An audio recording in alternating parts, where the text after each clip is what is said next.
नमस्कार दोस्तों, आइए आपका स्वागत है हमारे बखानीज फाइनेंशियल सर्विसेज यूट्यूब चैनल में। आज हम देखेंगे मनी बैक प्लान। तो मनी बैक प्लान में हम आज देखते हैं कि बीमा श्री जिसका टेबल नंबर है 948। काफ़ी अच्छा प्लान है, मनी बैक प्लान है। एक पर्टिकुलर अवधि के बाद ये हमें मनी बैक देता है। चलो देखते हैं। तो प्लान का नाम है बीमा श्री, जिसका टेबल नंबर है 948। नॉन लिंक प्लान है जो कि शेयर मार्केट के साथ लिंक नहीं है। उसका शेयर मार्केट का चाहे कितना भी उतार चढ़ाव हो, उसका इसके ऊपर कोई असर नहीं होता। विथ प्रॉफिट है, यानी इसमें loyalty addition, then guaranteed addition, तो इस तरह के जो बोनसेस है वो इसमें ऐड होते हैं और मैच्योरिटी के टाइम हमें इसमें मिलते हैं। तो काफ़ी अच्छा प्लान है दोस्तों। और साथ ही साथ इसका जो मिनिमम बेसिक सम एश्योर्ड है वो 10 लाख है। कम से कम 10 लाख की यह पॉलिसी हमें लेना होता है। तो यह प्लान जो डिज़ाइन किया गया है ये एक टारगेट सेगमेंट से, और जैसे कि एक हाई नेट वर्थ इंडिविजुअल जो होते हैं, जो कि थोड़ा ज़्यादा पेमेंट कमाते हैं, तो ऐसे लोगों के लिए एक प्रॉपर सेविंग के हिसाब से यह प्लान डिज़ाइन किया गया है, जिसका कि मिनिमम सम एश्योर्ड जो अमाउंट है वो 10 लाख रुपीज़ है। प्रीमियम पेमेंट मोड जो है इसमें मंथली, क्वार्टरली, हाफ ईयरली और ईयरली अवेलेबल है, यानी महीने का, 3 महीने का, 6 महीने का और 12 महीने का, इस तरह से इसमें मोड ऑफ पेमेंट अवेलेबल है। Policy term and policy premium term. तो पॉलिसी टर्म, जैसे कि पॉलिसी टर्म इसमें अवेलेबल है 14 साल के लिए, 16 साल के लिए, 18 साल के लिए और 20 साल के लिए। उसी तरह से पॉलिसी प्रीमियम टर्म ये होता है कि जिसमें हम प्रीमियम पे करते हैं। तो जितना कि हमारा पॉलिसी टर्म है उससे कम हमारा पॉलिसी प्रीमियम टर्म है। तो यहाँ पे जैसे हम देख रहे हैं कि पॉलिसी टर्म जो है 14 साल है, तो पॉलिसी प्रीमियम पेइंग टर्म जो है वो 10 साल है। उसी तरह से पॉलिसी टर्म 16 साल का अगर हम लेते हैं तो हमको प्रीमियम सिर्फ 12 साल ही पे करना है। पॉलिसी टर्म अगर 18 साल का लेते हैं तो प्रीमियम 14 साल ही पे करना है। पॉलिसी टर्म अगर हम 20 साल लेते हैं तो प्रीमियम 16 साल ही पे करना है। तो जैसे कि हम यहाँ पे देख रहे हैं, हर एक इसमें 4 साल हमको कम प्रीमियम पे करना है। तो policy term less than 4 year, ये हमारा प्रीमियम पेइंग टर्म यहाँ पे होता है। एलिजिबिलिटी देखते हैं दोस्तों। मिनिमम एंट्री एज 8 साल है। यहाँ पे कम से कम अगर हमको पॉलिसी लेना है तो व्यक्ति की एज जो है वो 8 साल होनी चाहिए। तो 8 साल अगर एज है तो उसी तरह से फिर वो रिस्क फैक्टर आ जाता है, यानी रिस्क कब उसकी स्टार्ट होती है। अगर वो 8 साल का है तो इमीडिएटली उसकी रिस्क कंसिडर की जाती है, और अगर 8 साल से कम है तो अप टू 2 ईयर, यानी पॉलिसी लेने से 2 साल के बाद ही उसका रिस्क कवर स्टार्ट होता है। तो दोस्तों एलिजिबिलिटी में हम देखते हैं कि यहाँ पे पॉलिसी अवेलेबल विथ 4 ऑप्शन, जैसे कि हमने पहले बताया 14 साल, 16 साल, 18 साल और 20 साल के हम ले सकते हैं। और जो प्रीमियम पेइंग टर्म जो होता है वो इससे 4 साल का कम होता है। तो जैसे पॉलिसी प्रीमियम टर्म, यहाँ पे पॉलिसी पीरियड अगर 14 साल लेते हैं तो ऐसे कंडीशन में जो मैक्सिमम एज लिमिट है वो 55 साल होना चाहिए, और मिनिमम सम एश्योर्ड का हर एक ऑप्शन में 10 लाख ही दिया हुआ है। ठीक है, कम से कम 10 लाख चाहिए और उससे ज़्यादा नो लिमिट है। हम चाहे जितने लिमिट का हम ले सकते हैं, 1 लाख के मल्टीपल में कितने भी लिमिट की हम पॉलिसी से ले सकते हैं। मिनिमम एज 8 साल है। उसी तरह से सेकंड ऑप्शन अगर हम देखते हैं तो यहाँ पे 16 साल हमारा पॉलिसी टर्म होता है, और इसमें मैक्सिमम एज लिमिट जो है वो 51 साल की है। तो अगर 51 साल का व्यक्ति इसे लेता है तो वो ले सकता है, लेकिन 52 साल के व्यक्ति को यह पॉलिसी अवेलेबल नहीं होगी। और इसकी जो प्रीमियम पेमेंट टर्म है वो 16 - 4, यानी यहाँ पे 12 साल का प्रीमियम पेइंग टर्म। उसी तरह से 18 साल, और 18 साल के लिए 48 साल का व्यक्ति होना चाहिए, मैक्स टू मैक्स 18 साल होना चाहिए, या मिनिमम 8 साल का तो चलेगा ही चलेगा। और प्रीमियम पेइंग टर्म इसका 18 ये है, पॉलिसी पीरियड 18 है, तो प्रीमियम पेइंग टर्म 14 साल रहेगा।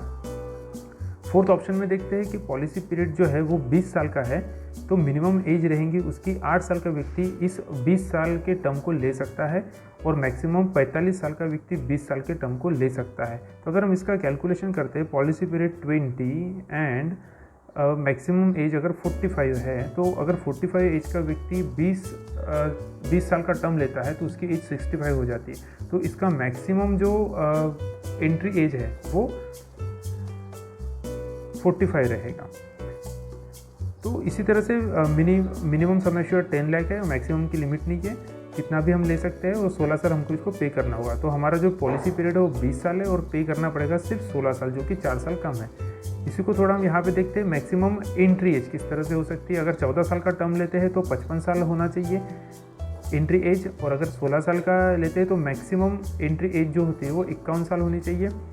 18 साल का टर्म 18 साल का टर्म लेते हैं तो ये कंडीशन में मैक्सिमम जो एज है वो 48 साल होनी चाहिए, और अगर 20 साल का टर्म लेते हैं तो मैक्सिमम एज 45 ईयर्स होनी चाहिए। तो मैक्सिमम मैच्योरिटी एज, तो उसी तरह से दोस्तों जैसे कि मैक्सिमम एंट्री एज होती है उसी तरह से मैक्सिमम मैच्योरिटी एज भी यहाँ पे कंसिडर करना होगा। अगर 14 साल का टर्म लेते हैं तो मैक्सिमम मैच्योरिटी एज जो है वो 69 ईयर रहेगी, 69 साल, उससे ज़्यादा नहीं होनी चाहिए। और अगर 16 साल का टर्म लेते हैं तो 67 साल होना चाहिए, 67 एज। और अगर 18 ईयर का हम टर्म लेते हैं तो मैक्सिमम मैच्योरिटी एज ये 66 ईयर की होगी। और अगर 20 साल का हम टर्म लेते हैं तो इसमें 65 साल का मैक्सिमम मैच्योरिटी एज रहनी चाहिए, उससे ज़्यादा कंसिडर नहीं की जाती। और इसमें एक फीचर दिया गया है कि guaranteed addition on sum assured. तो जो हमारा सम एश्योर्ड होता है, जो भी हम सम एश्योर्ड लेते हैं उस पर गारंटेड एडिशन होते हैं। इसमें 2 कंडीशन दी है कि हर 1000 के ऊपर 50 रुपये, तो हर 1000 के ऊपर 50 रुपये, ये यानी क्या होता है कि सम एश्योर्ड का 5%। यहाँ पे हमने एग्जांपल लिया है, अगर 10 लाख की पॉलिसी है तो सम एश्योर्ड पे 5%। तो 5% के हिसाब से क्या होता है कि यहाँ पे 50 रुपये हर 1000 रुपये के ऊपर sum assured for first 5 year. तो पहले 5 साल के लिए 1000 रुपये पे 50 रुपये यहाँ पे एक एडिशन, गारंटीड एडिशन होता है। उसी तरह से 5 साल बाद 6ठे साल से जब तक आपकी पॉलिसी कंटिन्यू रहती है, जितने साल का आपने टर्म लिया है उतने टर्म के लिए 55 रुपये हर 1000 रुपये के ऊपर हमें यहाँ पे मिलते हैं। तो हम जितना भी रुपए इन्वेस्टमेंट करते हैं यहाँ पे, तो जो हमारा बेसिक सम एश्योर्ड होता है 10 लाख होता है या 20 लाख होता है, तो उसके ऊपर जितना भी जो भी अमाउंट होता है, समझो 10 लाख अगर अमाउंट है तो उसके ऊपर 5.5% का आपका गारंटीड एडिशन इसमें होता है। इसी को हम एग्जाम्पल के साथ भी समझेंगे। तो फीचर्स देखते हैं दोस्तों। सरेंडर वैल्यू, सरेंडर वैल्यू क्या है कि 2 साल के बाद हम इसे सरेंडर कर सकते हैं और जो भी हमारा अमाउंट वहाँ पे जमा होता है इंश्योरेंस में वो हम निकाल सकते हैं। लेकिन दोस्तों सरेंडर करके हम हमेशा ही लॉस में जाते हैं, तो इसे कभी भी सरेंडर नहीं करना चाहिए। और अगर इतनी इमरजेंसी है ही तो हम यहाँ पे लोन के लिए अप्लाई कर सकते हैं और आसानी से हमें यहाँ पे LIC में लोन मिलता है, जो कि बाकी प्राइवेट बैंक से काफ़ी सस्ता होता है। जस्ट 9% या 10% पे मिलता है और उसमें भी हमें सिर्फ इंटरेस्ट पे करना होता है, मुद्दल पे नहीं करना होता है। और अगर मेन अमाउंट हम पे नहीं करते तो उसे लास्ट में हमारे मैच्योरिटी अमाउंट से माइनस किया जाता है, या फिर हम अगर हमारे पास पैसे आते हैं, पैसे रहते हैं तो हम उसे भी रिटर्न कर सकते हैं। बाकी इंटरेस्ट जो होता है वो हमें हर 6 महीने बाद इसमें पे करना कंपलसरी होता है। साथ ही इनकम टैक्स बेनिफिट अवेलेबल है हमारे पास इंश्योरेंस में। तो जो हम यहाँ पे प्रीमियम पे करते हैं वो 80C के अंतर्गत फ्री होता है, और जो मैच्योरिटी अमाउंट मिलेगा वो भी सेक्शन 10 और 10D के अंतर्गत यहाँ पे फ्री होता है, तो कोई वहाँ पे चार्जेस नहीं लगते। तो जैसे कि हमने गारंटीड एडिशन के बारे में अभी देखा था कि हर 1000 रुपये के ऊपर 50 रुपये का एक गारंटीड एडिशन पहले 5 साल के लिए होता है और 55 रुपये का अगले 5 साल से आगे जो होता है, यानी 6ठे साल से लेके तो जब तक आपकी मैच्योरिटी आती नहीं, जब तक आपका टर्म चलता है तब तक इसका 55 रुपये इसमें 1000 रुपये के हिसाब से ऐड होते रहते हैं। तो ये आपका गारंटीड एडिशन होता है, जिसका अभी हम कैलकुलेशन यहाँ पे देखेंगे। ये गारंटीड एडिशन आपको दिख रहा है यहाँ पे, तो हम देखते हैं। तो राइडर 5 राइडर्स अवेलेबल है। Critical illness rider, accidental benefit rider, accidental death and disability rider, term insurance rider and premium waiver rider. तो दोस्तों राइडर का वीडियो मैं अलग से बनाने वाला हूँ, तो जब भी मैं अपलोड करूँगा आप राइडर के वीडियो अलग से देख सकते हैं। तो जनरली हम कभी भी जब सिलेक्ट करते हैं तो एज़ पर कंडीशन सिलेक्ट करते हैं, तो जनरली ये वाला राइडर जो है हमने सिलेक्ट करना चाहिए, accidental death and disability benefit rider. ये काफ़ी अच्छा राइडर होता है। साथ ही आप प्रीमियम वीवर राइडर भी आप ले सकते हैं। प्रीमियम वीवर राइडर में क्या होता है कि अगर जो पे कर रहा है उसकी अगर डेथ हो जाती है और किसी के बिहाफ में ये प्लान लिया हुआ है, जैसे चाइल्ड के लिए लिया हुआ है और पेरेंट्स ने लिया हुआ है, और अगर पेरेंट्स की डेथ हो जाती है तो ऐसे कंडीशन में भविष्य की जो प्रीमियम्स होती है वो माफ़ हो जाती है, वो हमें 1 रुपया भी पे करना नहीं होता है। साथ ही आपको एक्सीडेंटल डेथ बेनिफिट राइडर के अंतर्गत एक सम एश्योर्ड की अमाउंट मिल जाती है और नेक्स्ट प्रीमियम फ्री हो जाता है, और मैच्योरिटी अमाउंट भी एक उसी अवधि के बाद, यानी जब आपकी मैच्योरिटी कंप्लीट हो जाती है तो उस मैच्योरिटी के वक्त जो आपको प्रीमियम मिलने वाला है, जो मनी बैक आने वाला है और जो प्रीमियम मिलने वाला है वो एज इट इज़ आपके नॉमिनी को मिलते रहती है। पॉलिसी बेनिफिट देखते हैं दोस्तों। सर्वाइवल बेनिफिट, तो यहाँ पे जैसे कि 4 ऑप्शन है हमारे पास, policy term 14 year, 16 year, 18 year and 20 year. तो ये जो है पॉलिसी पीरियड अगर 14 साल के लिए हम देखते हैं तो यहाँ पे जो मनी बैक हमें मिलता है वो मिलता है 10वें और 12वें साल में मिलता है। 16वें पहले तो 14 साल का ही देख लेते हैं। अगर पॉलिसी टर्म 14 साल का लेते हैं तो यहाँ पे मनी बैक हमें मिलता है 10th एंड 12th ईयर पे, 10वें और 12वें साल में मिलता है, जो कि 30% ऑफ सम एश्योर्ड होता है। तो सम एश्योर्ड का 30%, 10 लाख की पॉलिसी ली है तो मुझे वहाँ पे 3 लाख रुपए यहाँ पे रिटर्न मिलेंगे 10वें और 12वें में। लेकिन जब 14th ईयर होता है तब वहाँ पे 40% सम एश्योर्ड, साथ में गारंटीड एडिशन, जो कि हमने ये यहाँ पे जो कैलकुलेशन देखे हैं, गारंटीड एडिशन हर 1000 रुपये के ऊपर 5वें और ग्रेटर देन 5 ईयर और अप टू 5 ईयर के हिसाब से 50 और 55 रुपये जो मिलते हैं वो गारंटीड एडिशन इसमें ऐड होता है। साथ में अगर लॉयल्टी एडिशन कुछ बनता है तो वो भी इसमें ऐड होता है। तो इस तरह से आपको ये 14 साल के लिए बेनिफिट मिलता है।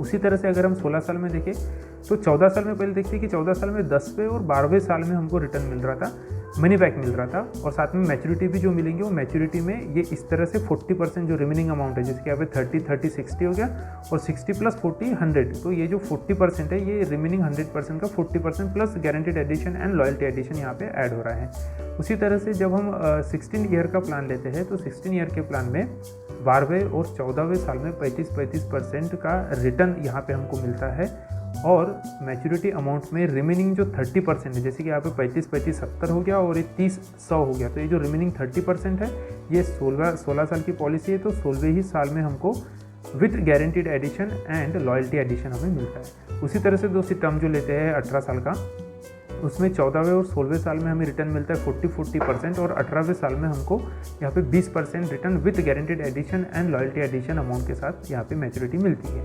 उसी तरह से जब हम 20 साल का प्लान लेते हैं तो इसमें 16वें साल में 45%, 18वें साल में 45%, तो ये 90% हो गया, और रिमेनिंग जो 10% हो 20th ईयर यानी 20वें साल में यहाँ पे मिलता है सम एश्योर्ड का, और साथ ही साथ इसके गारंटीड एडिशन और लॉयल्टी एडिशन इसमें ऐड होकर हमें मिलते हैं। तो एक काफ़ी अच्छी अमाउंट यहाँ पे हमारे पास जमा हो जाती है या हमें मिलती है।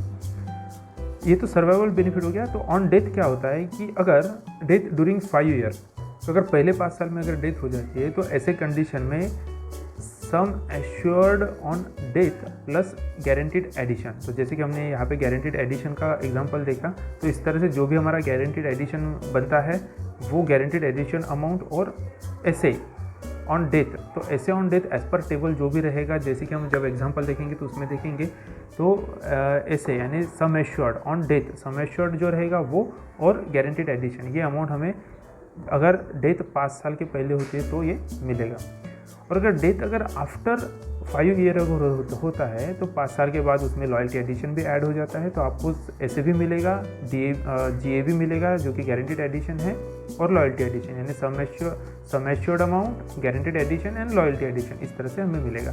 तो मैक्स टू मैक्स कितना मिल सकता है, तो sum assured on death max to max 125% यानी 125% बेसिक सम एश्योर्ड के, या फिर 10 टाइम्स जो एनुअल प्रीमियम हम पे करते हैं उसका 10 टाइम, या फिर 105% प्रीमियम, जो जितना भी हमने प्रीमियम पेड किया है उसका 105%, इसमें से जो भी वैल्यू सबसे ज़्यादा होगी उतना हमको यहाँ पे डेथ सम एश्योर्ड यहाँ पे मिलेगा।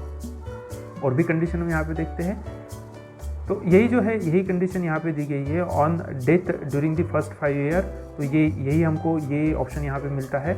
अगर death after completion of 5 year तो हमें SA plus GA plus LA यानी गारंटीड एडिशन है, लॉयल्टी एडिशन भी हमें यहाँ पे मिलता है एडिशनली, और sum assured on death if is define as the higher of, तो जैसे कि यहाँ पे बताया कि ये जो थर्ड ऑप्शन है, तो ये वाला थर्ड ऑप्शन है कि जिसमें जैसे अभी हमने डिस्कस किया कि 125% या 10 time of 10 Guna annual premium जो हमने पे किया उसका 10 गुना, और 105% प्रीमियम पेड जो हम करते हैं उसका 105%, तो जो भी इसमें से हायर वैल्यू रहेंगी वो हमें यहाँ पे मिलेंगी। तो ये जो यहाँ पर 3 ऑप्शंस देख रहे हो वही 3 ऑप्शन को यहाँ पे एलोबरेट करके एक्सप्लेन करके बताया गया है। तो चलो दोस्तों अभी देखते हैं हम एग्जाम्पल। बड़ा ही इंटरेस्टिंग प्लान है, ये काफ़ी अच्छा प्लान है। तो अगर हम ये पहला ऑप्शन लेते हैं तो पहले ऑप्शन में क्या दिया है कि यहाँ पे जैसे कि ये टर्म 20 साल और प्रीमियम पेइंग टर्म 20 साल से कम, टर्म हमने 20 साल का लिया है, पॉलिसी टर्म 20 साल का लिया है, तो प्रीमियम पेइंग टर्म 4 साल कम है तो 16 साल। तो यहाँ पे दूसरा ऑप्शन देखते हैं। ये बस आपको दिखाने के लिए बता रहा हूँ। यहाँ पे सेकंड ऑप्शन है 18 साल और 14 साल। तो 18 साल का पॉलिसी लिया है और प्रीमियम हमको सिर्फ 14 साल पे करना है। उसी तरह से थर्ड ऑप्शन है, थर्ड ऑप्शन में आपको मिलेगा 16 और 12। तो 16 साल की पॉलिसी हम लेते हैं और 12 साल ही हमको पे करना होता है। और ये फोर्थ ऑप्शन हमारा है यहाँ पे। और साथ में सभी के 5-5 एग्जाम्पल भी यहाँ पे दिए गए हैं, 10 लाख, 20 लाख, 30 लाख, 50 लाख और 1 करोड़, और उससे ज़्यादा भी हम यहाँ पे कर सकते हैं। तो फिलहाल इतनी ही हमने यहाँ पे दी है। तो यहाँ पे 14 साल की अगर हम पॉलिसी लेते हैं तो 10 साल ही हमको यहाँ पे करना होगा। तो अभी हम जो समझते हैं वो ऑप्शन 1 के लिए देखते हैं। तो ये जो ऑप्शन 1, 2, 3, 4 ये मैंने सॉर्ट किया हुआ है। वैसे तो उसमें 4 ऑप्शन है ही, ठीक है। तो यहाँ पे हम देखते हैं कि अगर किसी पर्सन की एज 30 है, अगर हम मान के चलते हैं कि एक पर्सन की एज 30 है, 20 साल का टर्म लेता है और 20 साल के टर्म के लिए उसका पीपीटी कितना बैठता है, प्रीमियम पेइंग टर्म 16 साल, -4 किए हमने 20 में से, तो 16 साल उसको पे करना है। 10 लाख की पॉलिसी है। तो दोस्तों ये भी काफ़ी अच्छी मतलब एक काफ़ी अच्छा प्लान है। तो 10 लाख का प्लान लिया है। तो इसमें डबल एक्सीडेंटल बेनिफिट जो है, अगर एक्सीडेंटली डेथ हो जाती है तो ऐसे केस में 10 लाख उसको एडिशनल यहाँ पे मिलेंगे। और मिनिमम अगर डेथ हो जाती है, चाहे किसी भी रीज़न से हो, नेचुरली हो एक्सीडेंटली, तो मिनिमम उसका 125% यानी यहाँ पे 12,50,000 रुपये तो यहाँ मिलना ही मिलना है। और एक्सीडेंटली अगर होता है तो ये एडिशनली 10 लाख रुपीज़ मिलेगा। तो उस तरह से ये 22,50,000 का एक कवर, अच्छा कवर आपको यहाँ पे मिलता है। फर्स्ट ईयर का प्रीमियम सेकंड ईयर के प्रीमियम से थोड़ा ज़्यादा होता है, तो ये हम सेकंड ईयर का प्रीमियम कंसिडर करेंगे। अगले 16 साल के लिए, यानी पहले साल तो इतना प्रीमियम पे करेंगे और सेकंड साल से ये जो मैंने अभी यहाँ पे हाईलाइटेड किया है इतना प्रीमियम हम पे करेंगे। तो यहाँ पे मंथली जो प्रीमियम है वो 6,208 रुपये जाएगा महीने का। और 3 महीने का अगर पे करते हैं तो 18,623 रुपये। हाफ ईयरली करते हैं तो 36,878 रुपये। और ईयरली अगर पे करते हैं तो 73,023 रुपये यहाँ पे हमको प्रीमियम पे करना होगा। तो इसके बिहाफ में जो टोटल अमाउंट हमारा जो अगले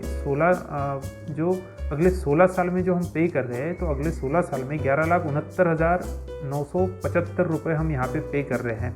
और उसके बिहाफ में जो हमें मिलता है, तो यहाँ पे पहले तो हमें कैशबैक मिलता है। कैशबैक जो मनी बैक जो हम कहते हैं, ये प्लान ही हम मनी बैक में देख रहे हैं। तो इसमें मनी बैक आता है, 20 साल का प्लान है, 16 साल हमको पे करना है। और 16वें और 18वें साल में हमको इसमें रिटर्न आता है। 16वें और 18वें साल में 4,50,000 और यहाँ पर भी 4.5 लाख का रिटर्न आता है 16वें और 18वें में इसमें। और जो गारंटीड एडिशन इसमें आता है मैच्योरिटी टाइम में, जो टोटल गारंटीड एडिशन है वो हम जब टेबल एक दूसरी इमेज से मैं आपको बताऊंगा कि जो गारंटीड एडिशन जो हमारा यहाँ पे जमा होता है वो टोटल 13,45,000 होता है। तो ये guaranteed addition with loyalty addition, तो ऐसा टोटल मिला के गारंटीड एडिशन और ये जो मनी बैक है, ये टोटल गेन जो होता है 10 लाख के ऊपर सिर्फ 16 साल पे करने से और अगले 20 साल के कवर के साथ, तो 22,45,000 का यहाँ पे हमको एक अच्छा गेन मिलता है। तो आइए दोस्तों अभी इसको हम समझते हैं इमेज के थ्रू।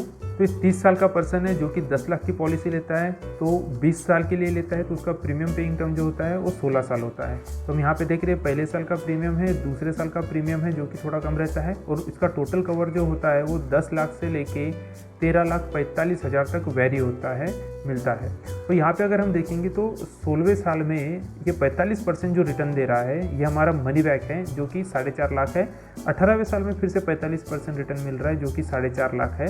और जो हमने गारंटीड एडिशन की बात की थी दोस्तों, यहाँ से आपको समझ में आएगा जो गारंटीड एडिशन है वो 50 रुपये पर 1000 रुपये के ऊपर पहले 5 साल के लिए। और जब छठा साल लगता है तो छठे साल से जब तक आप प्रीमियम पे करते रहते हो, यानी अगले 15 साल तक, तो ये 55 रुपये पर 1000 रुपये के ऊपर आपको यहाँ पे मिलते हैं। तो उसके हिसाब से यहाँ पे 8,55,000 रुपये यहाँ पे आपके गारंटीड एडिशन आ जाते हैं। और लॉयल्टी एडिशन तो वो बनता है 3,90,000 रुपये। तो अगर हम ये 8 लाख, ये तो हमारा रिटर्न आ गया 4.5 लाख 16वें और 18वें साल में रिटर्न आ गया। जो रिमेनिंग अमाउंट है वो है 8,55,000 और 3,90,000, और इन दोनों की अगर हम एडिशन करते हैं तो वो बनती है 13,45,000। तो जब हमें रिटर्न मिलता है तब हमें मिलता है 13,45,000, ये हमारा रिटर्न होता है। उसी को हम यहाँ से अगर हम समझते हैं टेबल में, अगर एज 30 है और ये एज ऐसी बढ़ती जा रही है, पहले साल का प्रीमियम 74,630 रुपये और सेकंड ईयर से लेके थ्रू आउट बाकी अगले 15 साल के लिए 73,023 रुपये प्रीमियम कांस्टेंट रहता है। और नॉर्मल डेथ होती है या नॉर्मल कवर जो हम कहते हैं, तो नॉर्मल कवर में भी पहले दिन से 13 लाख रुपए से लेके तो एक्सीडेंटल कवर 23 लाख रुपए तक जो पर्सन जिसने भी ये पॉलिसी ली वो इसमें कवर रहता है। तो काफ़ी अच्छा प्लान है दोस्तों, क्योंकि 23 लाख का कवर यहाँ पे डायरेक्टली हमें मिलता है और साथ ही साथ सेविंग भी होती है और लोन फैसिलिटी तो अलग ही रहेगी। तो यहाँ पे ये जो नॉर्मल कवर है ये आपका इंक्रीज़ होते जा रहा है, उसी तरह से ये 13 लाख से लेके 24 लाख तक इंक्रीज़ हो रहा है और एक्सीडेंटल कवर 23 लाख से लेके 34 लाख तक यहाँ पे इंक्रीज़ होते जा रहा है। और लोन फैसिलिटी भी है इसमें, 2 साल के बाद आप लोन ले सकते हो और लोन अमाउंट भी यहाँ पे दी गई है, ये भी इंक्रीज़ होती जाती है। जब भी हमको इमरजेंसी आती है तो सबसे पहले हमने प्रीफर करना चाहिए LIC को। LIC सिर्फ इंश्योरेंस ही नहीं देती, तो आपको एक सपोर्ट भी देती है, फाइनेंशियल सपोर्ट भी देती है। कभी हमको लोन की ज़रूरत पड़ती है, इमरजेंसी आती है, तो ऐसे केस में किसी को मांगने से अच्छा है कि हम LIC से ले लें। और अदर बैंक के कंपेरेटिवली जैसे 8% का इंटरेस्ट रेट जो है वो हम यहाँ पे बचा सकते हैं। मार्केट में अगर 18% का मिल रहा है तो यहाँ पे आपको 10% या 9% में ही अवेलेबल हो जाता है। तो दोस्तों इस बीमाश्री जो प्लान है इसमें यह एक मनी बैक प्लान है और इसमें आप सेविंग के साथ साथ लोन फैसिलिटी भी अवेलेबल है, इंश्योरेंस भी अवेलेबल है, एक अच्छा प्लानिंग कर सकते हो। एक पर्टिकुलर लिमिट के बाद आपको एक बड़ी अमाउंट भी मिलती है, जैसे 4.5 लाख। तो बाकी अदर जो हम लेते हैं जैसे कि मनी बैक प्लान में और भी है, 20 साल का है, 25 साल का है, कंपैरेटिवली ये भी एक अच्छा विकल्प हो सकता है यदि आप इसको चुनना चाहो तो। काफ़ी अच्छा प्लान है दोस्तों। ये रहा बीमाश्री प्लान। आपको अगर कुछ भी डाउट रहता है या कुछ क्वेरी रहती है तो आप ज़रूर कमेंट में लिखिए, व्हाट्सअप कीजिए या फिर हमको आप मेल कर सकते www.bakanefinserv.com info@bakanefinserv.com। और साथ ही साथ हमारा चैनल आप सब्सक्राइब कीजिए, लाइक कीजिए, शेयर कीजिए। आपको इस पर हमेशा ही नए नए कॉम्बिनेशंस और कुछ फाइनेंस के बारे में हमेशा ही थोड़ा सा नॉलेज दिया जाएगा। अगर आपको यह इन्फॉर्मेशन अच्छी लगी तो प्लीज़ लाइक कीजिए, सब्सक्राइब कीजिए। Thank you sir.